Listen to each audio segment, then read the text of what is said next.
Hello everyone, welcome back to the cave. My name is Kovalis. In this video, this is number 2 of 2. This is the second stone that my new friend Michael, who's a disabled US military veteran, sent me some stones to cut for him. In the last video was the first one. In this video, this is the second one. They're extremely tiny, just over 1 carat to start with, and I will turn it into this fabulous gemstone. First one was blue, this one is a greenish yellow, beautiful color. And here we go. Let's begin. Let's get to work.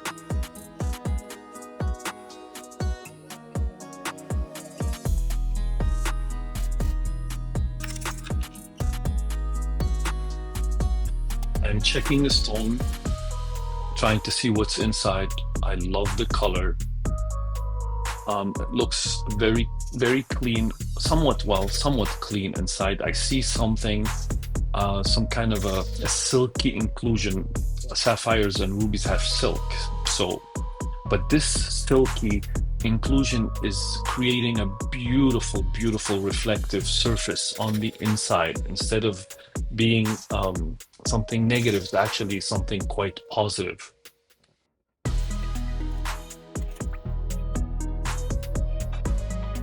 First thing I have to do is I have to make space for the dop, which also later on, as you know, will become the table of the stone. And the stone is so tiny I cannot handle. Look here, you can see how tiny it is. When I try to put the tip of my finger on it, and these stones tend to fly away very quickly. It seems like even a little bit of static, sort of, or I feel that, maybe it's not that, it's just my imagination, makes them fly all over the place. And I have to be very careful with it.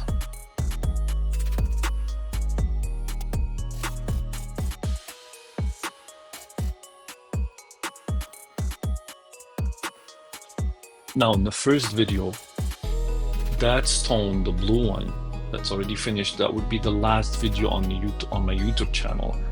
That stone, I lost it twice. I dropped it, and both times it took me at least 4 or 5 hours to find it back. One time was under the deck in the backyard while I was trying to film it, to videotape it, and the second one while I was putting it in the box, sitting on my bed, putting it in the box. And it just flew away, and finally I found it. It was on the carpet under the bed, but it took me a long time to find it. That's how small they are.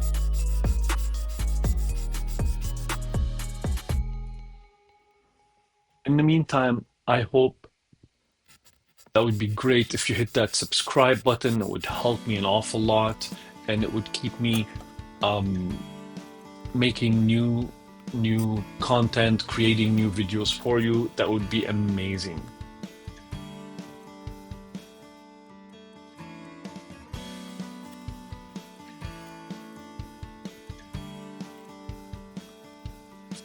Now, this video is a little long. I tried to cover almost every section of cutting the stone. Not every little detail that I went through, but every event, sort of. At the beginning and at the end, sort of like a summary, conclusion of everything that happened to get from the start to the end. Here you can see cutting the table, making a space for the table by hand, whereas also it's going to be the dop.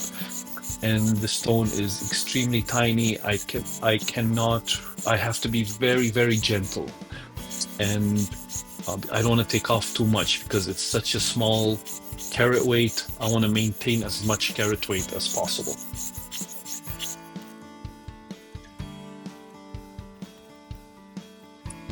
And because of the natural shape of the stone, I decided I'm going to cut an oval cut, but I want it to be a very unique, very special cut. Not the regular oval that you see everywhere. I wanted it to be very unique.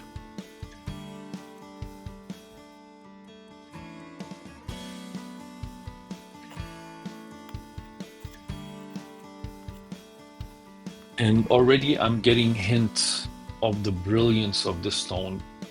And there's something special about the color. When I see that glimmer in the light, I see a very, very special sort of pale, beautiful apple green hue that's hitting on a yellow. It's like meshing with a yellow, light yellow. And it's a spectacular, spectacular color. And if I can keep to see that all the way to the end, that will be a very, very special stone indeed.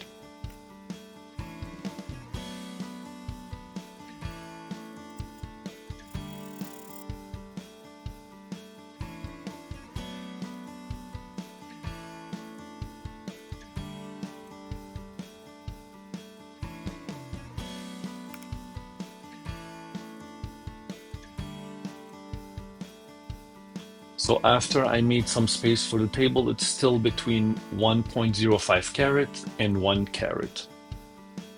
So we took very, very little because the surface was already very flat. We just cleaned it up a bit for a space to basically stick the dop so we can start cutting. And there you can see the silk inside, and that is giving out a really spectacular reflection from the light. It is not working against the stone. This inclusive silk is actually working for the stone.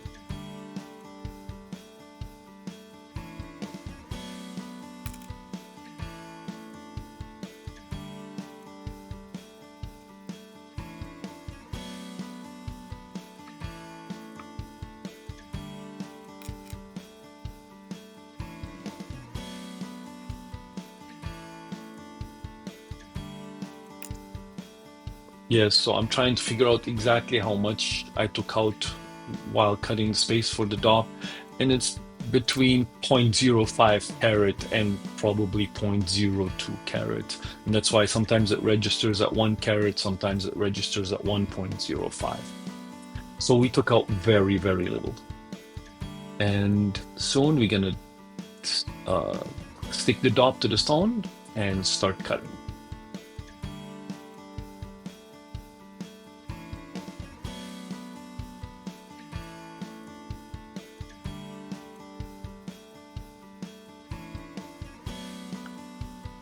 I do hope you watch the reveal, or if you can watch the video, the entire video, that would be great, but at least see the reveal of the stone at the end. And also, I hope you hit that subscribe button. That would be awesome. You are awesome. Thank you.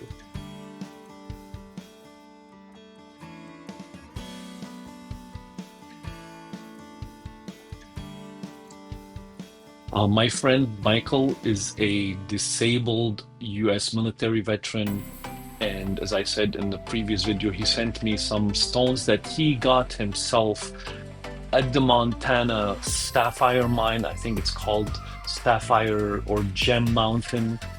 And he sent me some stones, the ones he found, and he told me to cut 2 for him. And I can keep the rest. Or if I cut some and if I sell them, if I would share some of the profits, I would love to do that. But he said it's up to me, and I would love to do that. I would absolutely love to do that. But that's going to take time because I have some other stones to cut as well. But I wanted him to be very, very happy with the 2 stones I'm going to cut for him. Those are my main concern. Here I'm checking to see if I docked the stone center very, very well centered, and it looks, yes, like I did. And also you can see the color a little bit better with the light. And we're gonna start cutting soon. I'm gonna go into hyper mode again because the video is very, very long. Even though I did not videotape everything, it's still a very long video. So I go into hyper speed video so it won't be so long and you won't be bored. And here we go.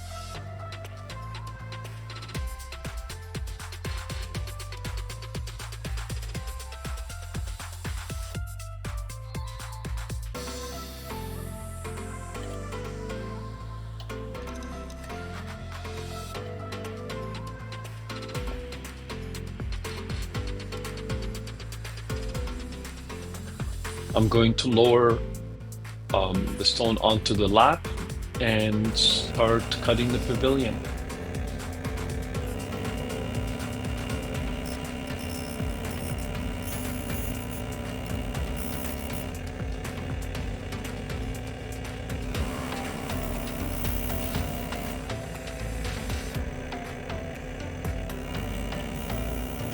First thing I will do is I will cut 4 mains and find a center point, a mid-center point.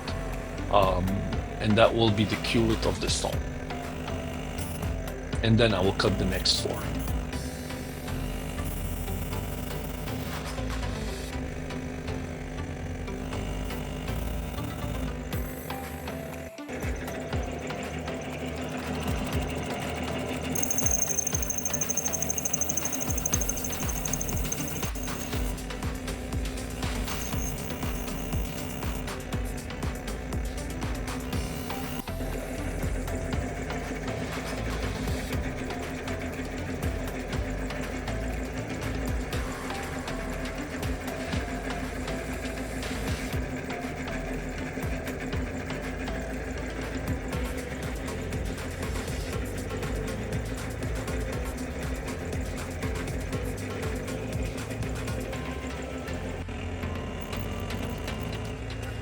So what I'm going to do is every time I cut 4 facets or a set of facets, I'm going to polish. I will cut and polish, cut and polish. Because this is not working just off one center, I have different heights because it is an oval, and so it would be harder for me to go back. It's not harder, it just would take me a long time. I prefer, and I want it to be exact, so I just prefer to do it that way. It's much more precise. So cut the first 4, polish, cut the second 4, polish, and so on.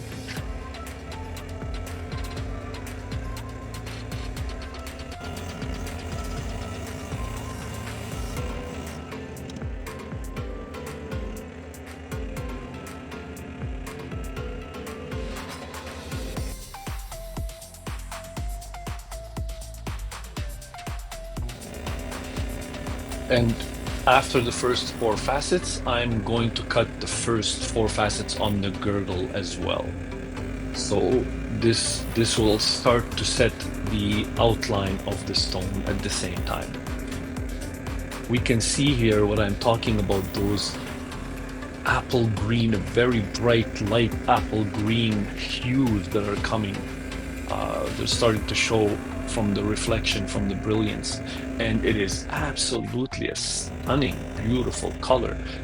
These Montana sapphires, oh my god, I had no idea they have such beautiful, gorgeous colors.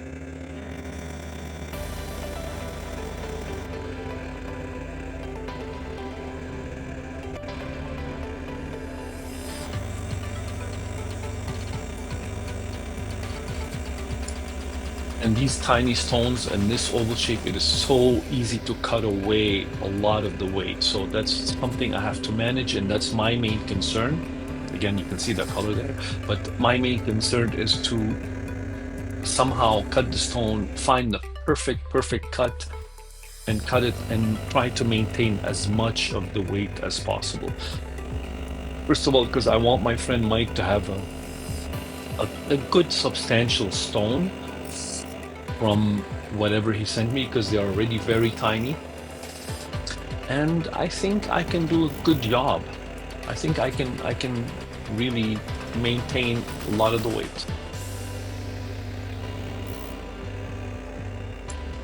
Now I'm doing the next two mains, which they only meet at the tip at the girdle, so they will not touch the girdle other than that little tiny point. So I don't need to cut facets for them on the girdle as well.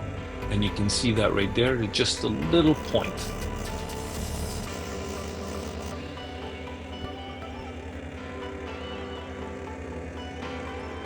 And again, I cut and I polish right away before I move on to the next set.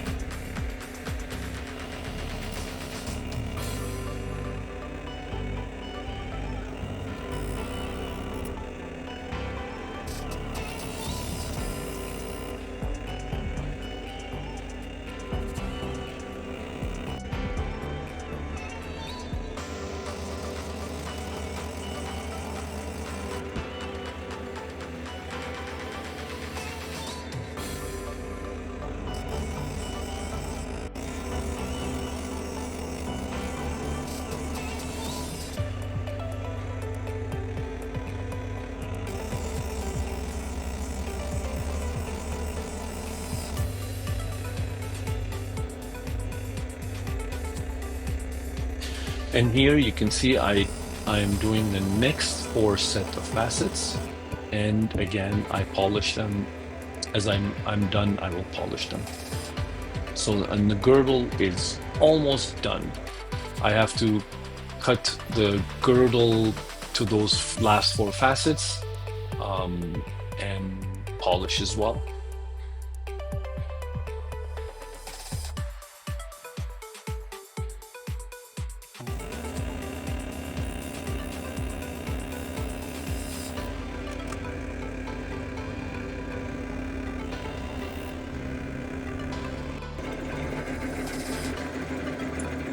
And this here, cutting these 4 girdle facets will finalize the outline of the stone.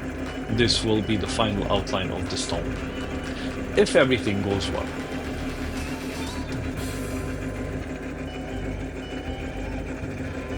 And you can see, if you look, you can see, because now the pavilion is polished, you can see the color I am talking about.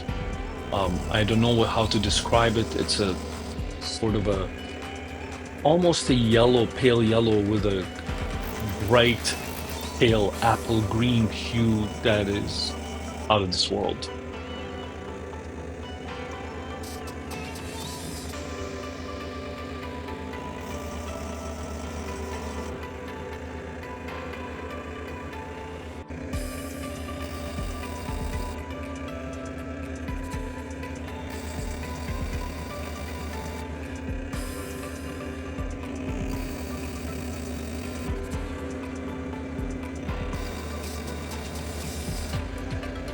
And now I cut the last 4 facets on the pavilion and polish them. And again, those last 4 only touch at the tip, at the girdle. So they don't need to be, I don't need to cut more facets for those last 4 on the girdle. So there we go. Here it is. You can see it. And look at that. Look at that brilliance, like clarity. That is a gorgeous, gorgeous stone.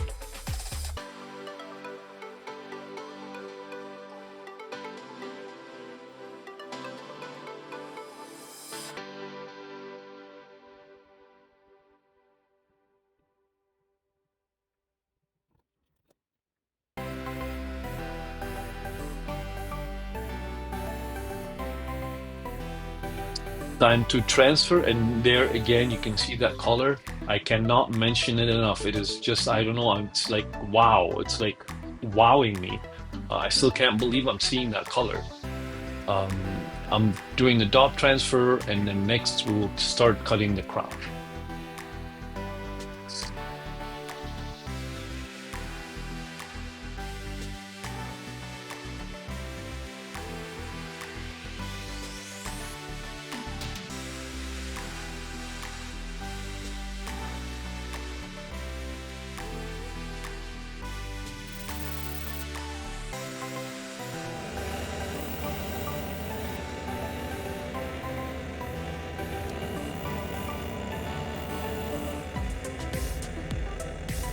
And it's ridiculous how tiny this stone is. Again, this is the second time only that I facet such tiny, tiny stones, starting with 1 carat to start.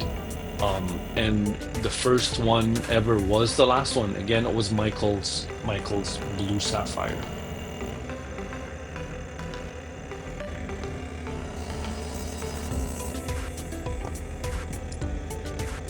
And believe me when I tell you, these stones fly away so quickly, and it's so easy to lose. And I'm lucky I lost the first one twice. I'm lucky, very, very lucky I found them back. But it took me like each time, like 4 or 5, maybe up to 8 hours the first time I lost the first one. It was under the deck. I had to remove all the pieces of wood and look for it in a bunch of rocks and leaves, and thank God I found it. I think it was my mom who spotted it, because I couldn't. She spotted it somehow. My 87-year-old mom, she spotted it. And then the second time it flew under the bed while I was putting it in the box. Just somehow just flung from the sponge. It's in the box and just hit the wall. And that, oh my God. Finally, I found that. And here we go. First, I am cutting, doing such a good job. And this happens. I cannot believe it. This is a catastrophe. Literally, it's a catastrophe. That glue, which is supposed to be the best glue for cutting gemstones, I believe it's not working as well anymore. I have 2 large bottles. Maybe I should have gotten 2 tiny tubes and keep buying it. Maybe it doesn't last so long. I think this one I've had it for almost 8 months now. And that is really an issue. And now I have to take my time and try to put the stone back. And here it is. Hopefully I did it properly. There's no way to go back to the same place. It's impossible. So I try my best. So that means I will lose a little bit more weight because I have to retouch the facets I've done on the crown already and sort of almost start over. Hopefully it will work out okay. And I'm sure I can, but it's impossible to go back the exact same place. Yeah, so as I said, it is impossible to go back. I'm a little bit off no matter how much I cheat, because I cannot cheat too much, because cheating, even if you cheat, that means you have to cheat on every facet differently, and I don't want to go that route. I will try my best to balance things, and I think I'm doing okay. And again, now that both sides are almost cut and polished, you can see that color I'm talking about. Now it's showing on the camera as well.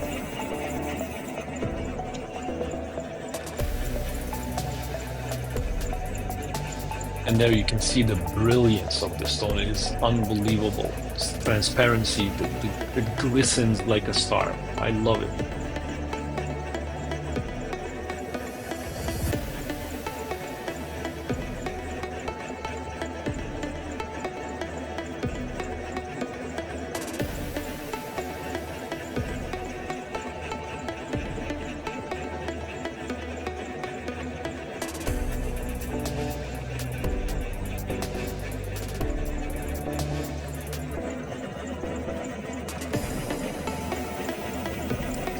I was trying to figure out how I'm going to cut these facets because it's off a little bit, and I have to go really slow and try my best to maintain the symmetry if I can, as much as possible.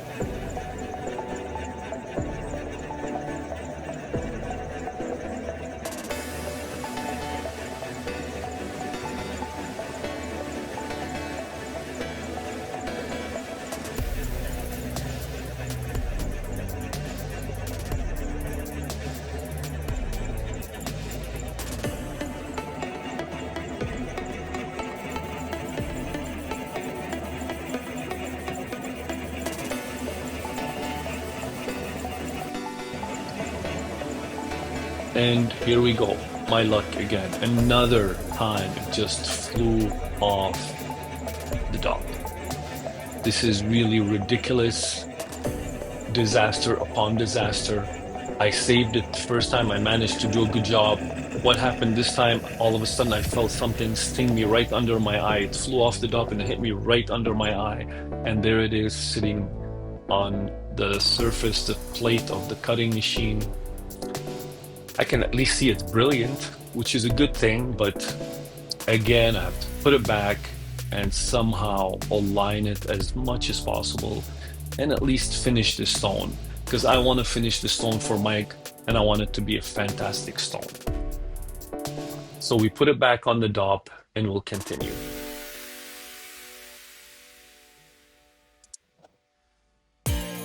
And cleaning the stone and the dop before I stick the stone back on, align it properly and stick it back on, and try to capture back that alignment properly as much as possible. And I think I'm gonna do pretty, not bad, not perfect 100%, but not bad at all.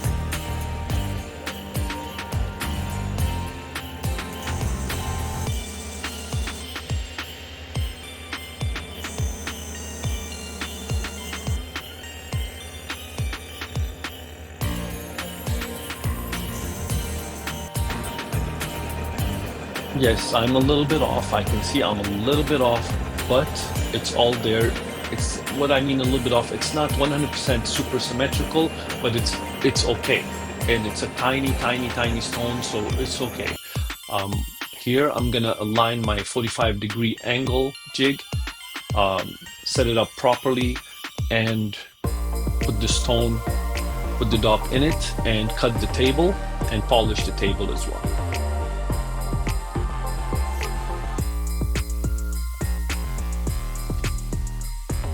First, I drop the stone on the lap. I'm using the bath lap again to polish. So I drop it and I touch it gently to see if it's well, if the table is well aligned on all sides. Not one side is higher than the other, and then I'll polish, and it looks great.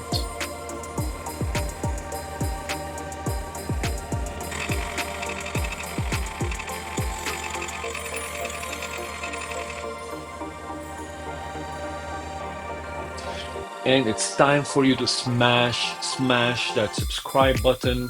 And here you can see why that stone looks spectacular.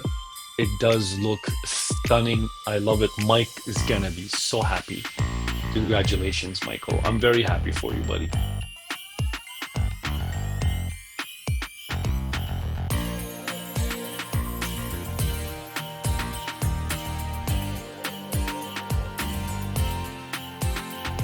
Again, cleaned up the stone. We're gonna weigh it, and let's see what we have. We have 0.4. I was expecting a little bit more. I wanted it to be around a half carat, but 0.4 is not bad at all. Usually a stone starting with a 1 carat stone, you'd end up with 0.25 or 0.3. So 0.40 is not bad at all. I would have loved it to be 0.45 or 0.5. But I'm very happy with this. However, the stone is stunning. It is absolutely a very, very special stone. And here it is. This is the reveal. It is time again, as I mentioned, to hit that subscribe button, and please like, subscribe, and share my videos. It would help me an awful lot. And I hope you enjoyed this video. I hope you love this stone. I hope you congratulate Mike on such a gorgeous, gorgeous gem. And until next time, thank you for watching. Be healthy, be safe. Bye for now.